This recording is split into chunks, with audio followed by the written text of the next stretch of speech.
So I look through my paper model collection. I got a beautiful triplane. There's the Avro I just finished.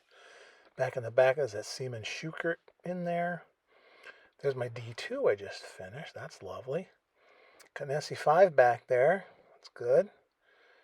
And there's a D3 Albatross. Looks like the allies are kind of getting in trouble.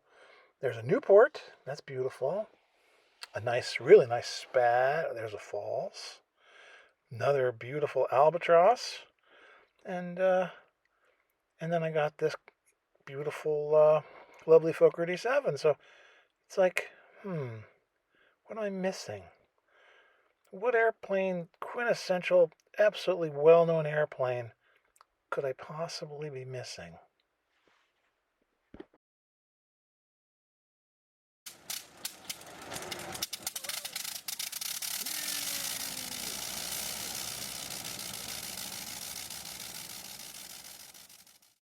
That's right, the Sopwith Camel.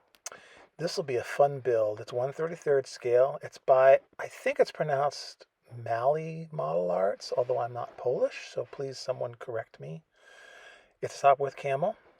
Classic airplane. I mean, aside from a Fokker triplane, Sopwith Camel is probably those two are probably the most well-known airplanes of all time. You can talk to someone on the street and they'll know what a Sopwith Camel and a triplane are. It gives you the ability to make two different models of it. That's Roy Brown's at the bottom. I'm going to build the one on the top just to be a little different. I like the roundels on the fuselage and they look cool.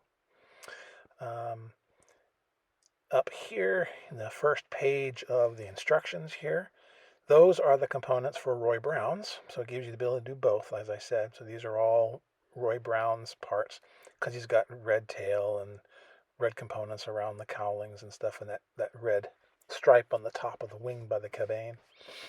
So I won't be using those.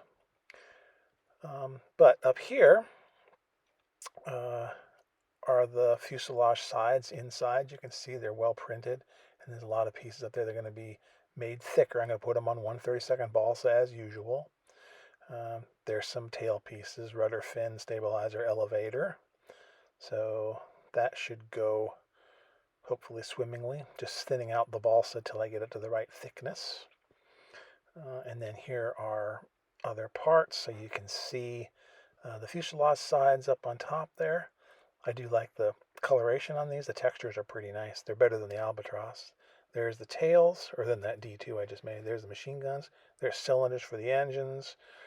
There's some more engine components. There's the cowling. That cowling will have to be sanded like I usually do and filled, but that'll be okay.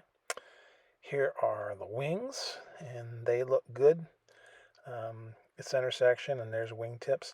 And if you look here, I'm pointing out this little blue part. I didn't get it in the picture, but that's for the aileron. You do have separate ailerons or ailerons, just in together, but I'm going to separate them because I think they look better separated. And it's not hard to do. You just cut them out and then glue them on. So it's not like it's difficult.